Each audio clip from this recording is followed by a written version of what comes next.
Hi, everyone. Welcome to another episode of Omni Athlete. You're here because, like us, you believe that sport is a vehicle for elevating global consciousness. But you know that elevating consciousness through sport only matters if it actually helps you to compete at your highest level. We created this show to highlight the world's highest achieving mind, body, and spirit competitors to empower your performance with their wisdom and techniques. Okay, so today's guest is a former professional lacrosse goalie for the Denver Outlaws who set the career record for wins and saves as a goalie at the University of Denver, a career that also included winning the first national championship in program history. Post-career, he's turned his attention towards mentoring and coaching the next generation of lacrosse goalies with a true emphasis on developing their mind, their body, and their spirit on the path to peak performance. It's my pleasure to introduce to Omni Athlete, Ryan LaPlante. Welcome to the show, Ryan. Thank you for having me. I appreciate it. Man. So many different places to start. One of the things we were just talking about off camera that I'd love to kind of jam on right away is this idea of mapping what sport teaches us outside of the field and what you see both as a coach and as a player. Like, what is that like? And how do we get more of what happens in sport that's beautiful out of sport? Absolutely. I think the biggest thing that we start to learn from sport and from being so present in those moments is how to consciously prepare for those moments and how to be in the flow and in your present state of mind. I think that's probably one of the biggest things that I learned throughout my time at the University of Denver is how do I prepare for these moments, be it a game or a homework assignment or a test. All of these things can be brought into your own life and your day-to-day matters of preparing for any situation that's brought to you. And I think that sport and consciousness of that preparation that you put in really gives you an advantage throughout the rest of your life, whether it is sport or business. Where did that shift happen for you? Like, can you remember, was that something that you consciously said, okay, now I want to make sure I'm working the same way off the field as I am everywhere, or did it just kind of evolve? Absolutely. I think I was really blessed to have a mentor in Trevor Tierney. I actually met Trevor when I was a freshman in high school and started to get to work with him. And as you know, he has his master's from Harvard in sports psychology and really started to grasp that idea once I got to college and started to get to work with him and have day-to-day interactions. In high school, kind of went through the motions with it of I was able to prepare, but luckily was pretty naturally gifted and was able to kind of just show up. Yeah. And you can't really do that once you hit the next level of college. And he really taught me how to come in and prepare and be alert. And we did a lot of meditation and day-to-day of focusing on.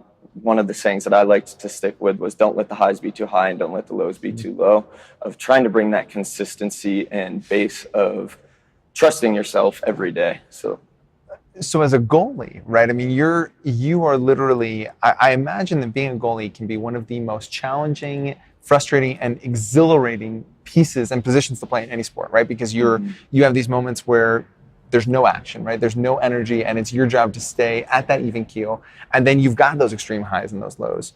What role did meditation play in kind of helping you be able to find that balance, especially when the action wasn't on your end of the field? Absolutely.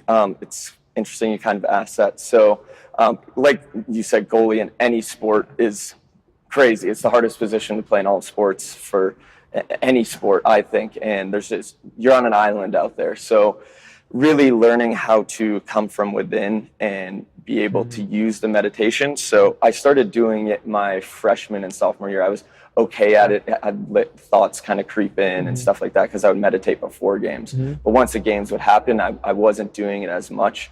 And then as I started to get a little bit older, junior, senior year, I noticed that if I started to focus on my breathing techniques when the ball went down the field, I actually was able to really come back in and keep my heart rate down and be able to be patient and still.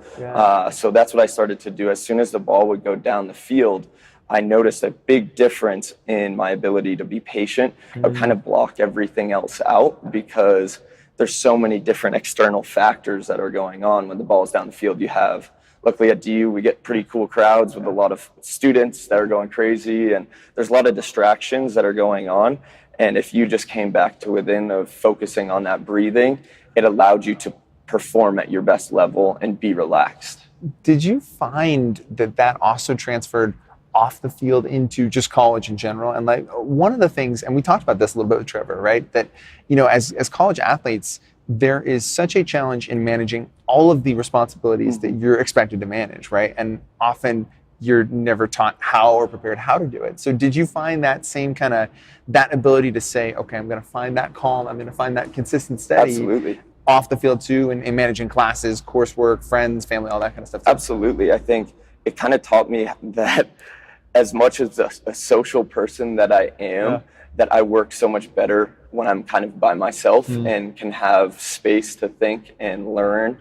And that taught me, because I am so social, that like before games, I had to completely unplug. I didn't talk to anybody. I'd put headphones in. I'd start to meditate and get focused that way.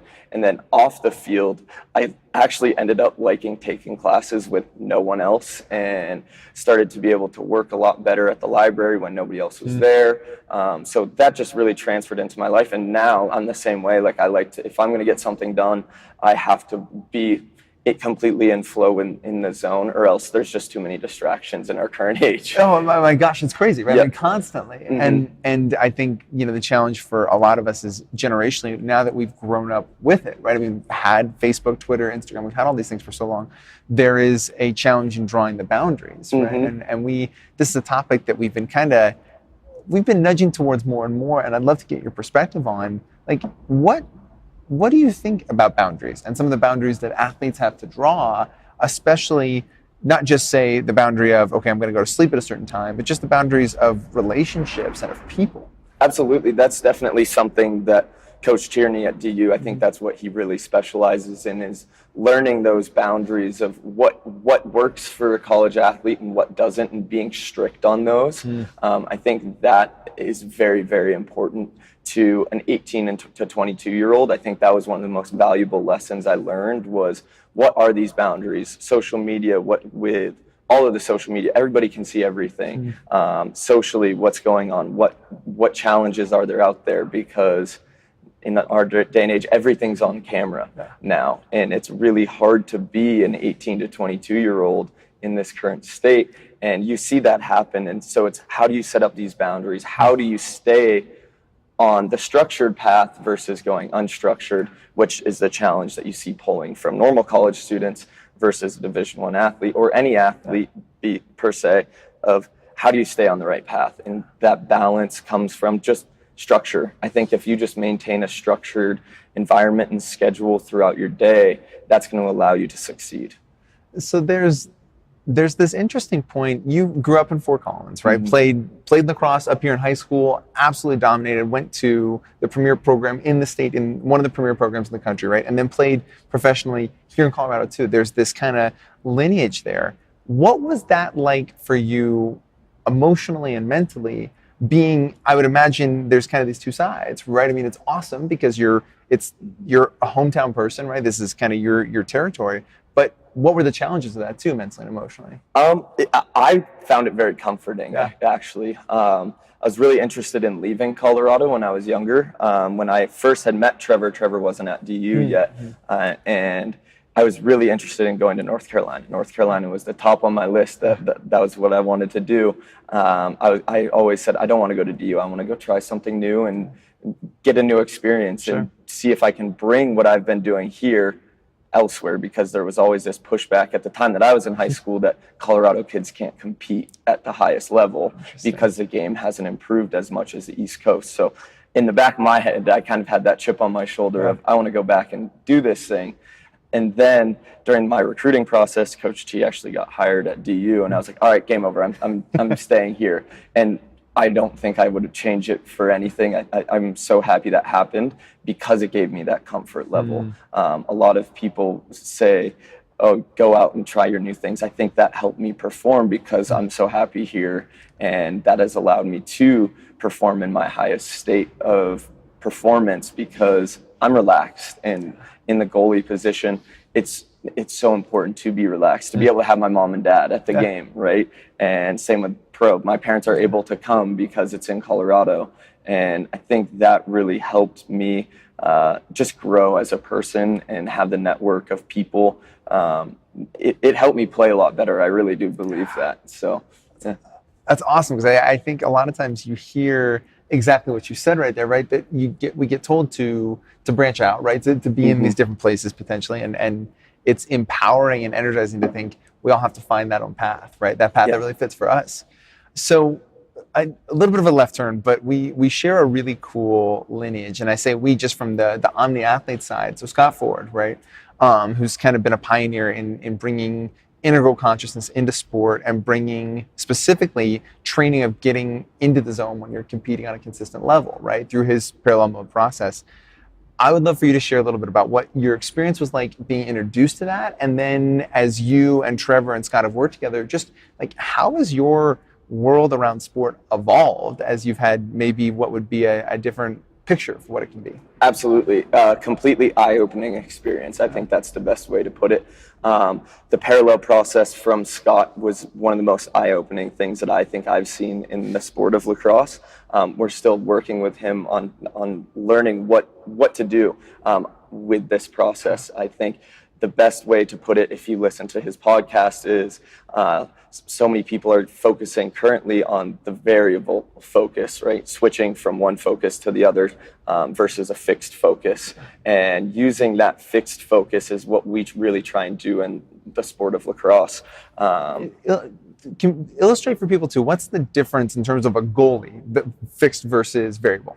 Absolutely. So variable, what happens is you're focusing on the shooter when they're shooting. And when you focus on the shooter, you're really focusing on the way they shoot the ball, the way that they release the ball. And there's so many different factors that you start to analyze. And when you do that focus, you don't have enough time, as Scott said in his interview, of when they were closer, it's such limited time to pick that up, because you're letting all those distractions of left brain really take up your time, right? And all those distractions, you're trying to process.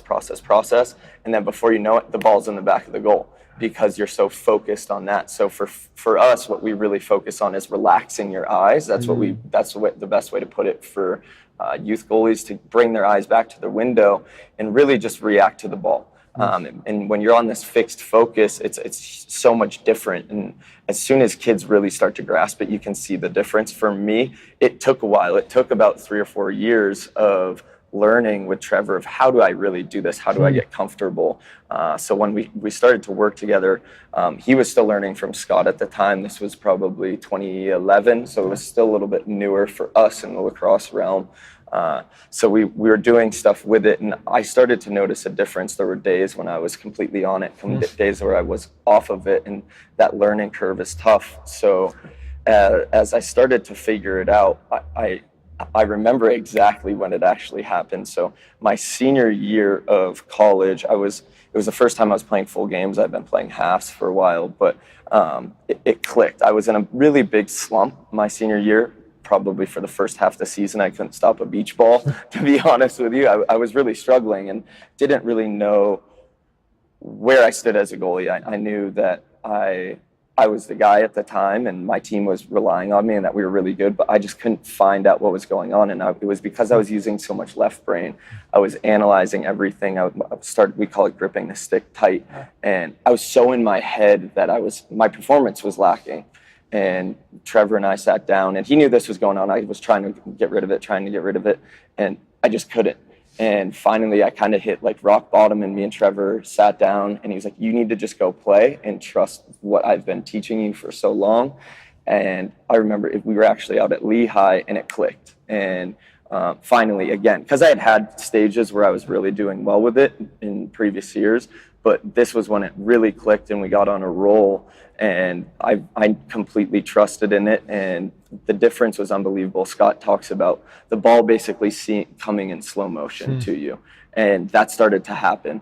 The ball felt like it was in slow motion, and I was just able to make a lot of the saves that I hadn't been making for a while, and that was kind of that click. So sorry to rant on that, but that's probably the best description. And I was just so focused that I was able to find the zone and start to use the right brain and use this window of reactionary training and just trust that I wasn't thinking at all. There was zero thought process behind it. A lot of games I don't even remember some of the things that happened in it because I was just so in the zone, and you don't know that you're doing it, but I had learned by that point of how to do it every time I stepped on the field. What kept you on that path, right? So I think a lot of us, when we perceive change is difficult for just the human animal, period, right? Like change is hard. When you're trying to change and make a pretty drastic change, as an example of not being solely, I'm going to watch the ball, to having a fixed focus, right? I mean, even just that in any ball sport, contact sport, that's a giant shift that we're often taught from ground zero. So you've got that dynamic. You've got a dynamic of what's happening to me internally. Like I'm feeling different about how I'm playing. What kept you on that path when it got hard? I knew that it worked. I trusted and knew that it worked. The problem is what you see in lacrosse is translating from working in your trainings, right, when there's no pressure on you and the situations are better and you're not seeing shots that are as challenging. That's the one difficult thing about training lacrosse goalie is when you work with a goalie, you're trying to mimic the game situations, but it's almost impossible to.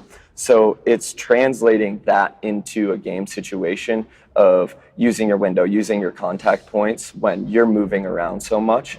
So I kept having to work on trust it. And I truly did. There was just times when your brain naturally wants to go back to, hey, watch the shooter, watch them, start to cheat, and practice can develop habits like that, especially when you're practicing against some of the best players in the world. So you start to naturally push against it a little bit without even realizing that you're doing it. So that's the one thing that Trevor would always work on with me. He goes, be still.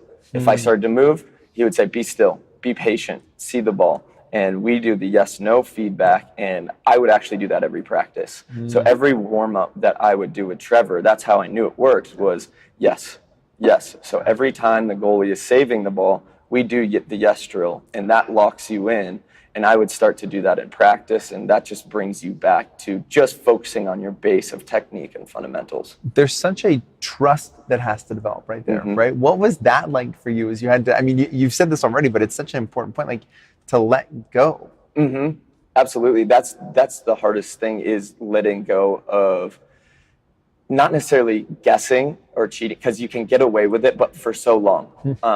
As soon as you reach the upper levels of performance and competition, albeit any sport, you're playing against the best people, and what will happen is you have to trust your base just as much as they trust theirs. It's two warriors going at it, right? And if you start to let them affect your performance, then you're going to be taken off of your game. So I think that trust process is just built over time, and you have to start to feel successful with it, because what happens is goalies that have been playing in this older way, it's worked for them, right? They're saving the ball. They're having success with it. So when they hear it, it's, why would I change that? Why would I change that? So you have to have some success with this as well to really start to see it. And honestly, within about an hour of me working with a kid, I can tell a difference instantly. And it's just them starting to trust it and grasp it. And it takes a while. So now as you've transitioned, I guess this is a two-part question, right? So both as a player and then as a coach. Coming back to this notion, goalie is such a unique position to play, because in the most moments of the game, you're trying to draw on the energy of your team because nothing around you is happening, right? So you have this challenge of, I have to stay connected and present and even kind of draw and give to my team. But when it comes back to me, when I'm defending the net, suddenly it's on me, right? 100%. Totally. What is that energy like, and how do you coach young goalies to know, like, when their energy has to come out, when it has to come back in? Absolutely. I think that's something that starts right from the beginning of the game. I think that the goalie is referred to as the quarterback of the defense, right? They can see everything that's going on. So in those moments, you need to really be present and have that energy and the positivity of controlling the defense and helping them out. That's where kind of they can start to have that confidence in you. And obviously building confidence from making saves and playing with passion. I think some of the best goalies out there are super passionate. They're crazy, right? But they're also even keeled. I think what do you mean?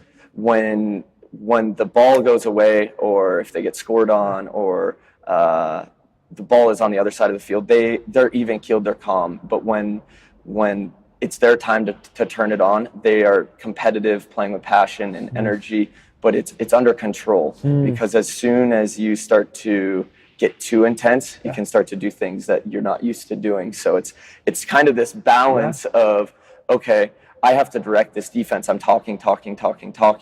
I'm not really focused too much on myself. Then right before the shot happens, now you got to focus on yourself. So it's this tough challenge of being your awareness is everywhere, and then it has to come right back. Exactly. So that's one of the things that Trevor actually worked with me when I was younger in college was, don't worry about the defense. Don't worry about the defense right now. Focus on just stopping the ball. And then we'll start to improve your ability to talk. And that was really big. That's actually what we work on with all of our goalies now is you have to learn how to play yourself before you can focus on this other stuff. Then once it comes back, you can balance both out and you can take both the even-keeled calmness of being patient and still, and the ability to talk and play defense at this high level. It's crazy as you say that. What comes to mind for me, right, is this that makes total intuitive sense to me. And so often in life, how many times do we catch ourselves trying to do somebody else's job, trying to push ourselves into a position where we know we've skipped a step, right? And we're all guilty of this. And I imagine one of the things that was probably challenging about that time, but also growing through it, is that it forces you to say, no, I'm going to be here right now, right? I'm going to work on me, whatever that means, right? As a goalie, it may mean skills, it may mean mindset, it may mean the even keel energy, it may mean a whole host of things, but it makes intuitive sense. Yet it's so hard to say, what do I need right now? Not what am I going to try to do for somebody else, or what am I going to try to control out around me? Absolutely. It's a tough challenge to want to help and try and control the defense, but also making sure you do your job like you're asking them to do their job. It's a good pushback, which is great. Oh my gosh. And the levels that I would imagine the game changes, right? As you start to feel that comfort in your play, how the field and what you see and just experience as a goalie changes too. 100%. The game will start to, it seems really fast. I remember my first practice at the University of Denver and I was blown away. Everybody had always said, it's going to be a lot quicker. It's going to be a lot quicker. I was like, okay, yeah. That first practice, I was like, oh my, this is an entirely different level. Just like the first time that you compete against anybody else that's a top-notch competitor, it's kind of shocking to you. And you now know, okay, what do I have to do to compete at that level? So it's finding that mental, physical, and performance ability, the balance to be able to do that. So before I jump into my last couple of questions here, what I'm really curious about, Ryan, when you work with a young goalie, what are some of the first things that you are going to expect of them that have nothing to do with how they hold the stick or what they do in net? I think one of the biggest thing is, first, you got to be a pretty decent athlete. A lot of goalies and coaches think that, oh, you can just throw anybody in there. You got to have kind of that athleticism. And then I think the biggest thing is drive, and you got to be a little crazy. I think those are the two, not necessarily crazy, but... What do you mean by that? Like, what is that? You have to have a little bit of a screw loose, because the difference between goalies that are great and the goalies that are okay is you have to have zero fear of getting hit by a ball that is being thrown at you. So you have to... for youth goalie, probably around 70 to 90 miles per hour, from 70 from about 7th grade on, lower for the youth goalies. But overcoming that fear first is the biggest key, because you can do all of this form, technique, mind training. If you are still afraid of the ball, you're in trouble, because you can apply all of these technique and fundamentals and brain training techniques. But if you can't get over that one fear, just like in life, you're always going to be limited by that. What gets you over the fear? I think that it's just a mental ability to understand that you're not going to get that hurt. I think you're going to get that hurt. I hate to break it to you, but the ability to trust yourself and kind of the difference of goalies that I see that are a little bit afraid of the ball versus they aren't. The guys that are afraid of the ball actually end up getting hurt more because of the way that their body reacts to the ball. They kind of twitch and they flinch a little bit, and that's where they get hurt. And then the goalies that aren't afraid of the ball get hurt a little bit less because they're present, right? And they're able to stop the ball with their stick a little bit more, and their adrenaline is going a lot more. So you don't feel that the ball hits you as hard. Which is crazy to say. So if you're kind of in that present moment, you don't notice when you get hit by the ball when it hits you really hard. So you're really present and you're just playing. So I think that's the biggest thing before we can get to the technique and the fundamentals, is having that drive and ability to be a reactionary goalie.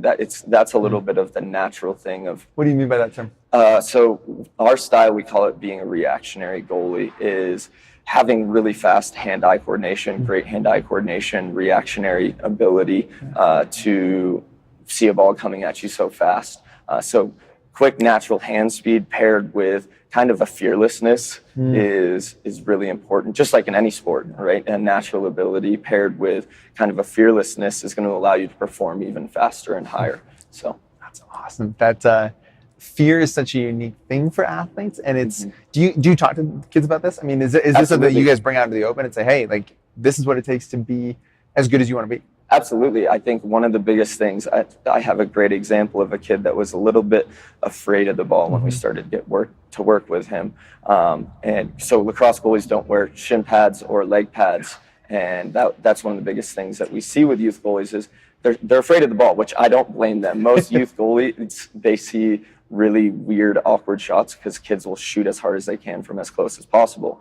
So what we always recommend is put some shin pads on, put some leg pads on. Yeah. Let's see how it goes from there. Instantly, you can tell a difference because they start to get rid of that fear and they just start to play. And so we've started to really recommend that heavily to our youth goalies, and the difference is unbelievable because they're not worried about that external factor, the left brain stuff. They're just focused on reacting to the ball. The image that comes to mind for me is that, I don't know if you feel this now, but I can see it.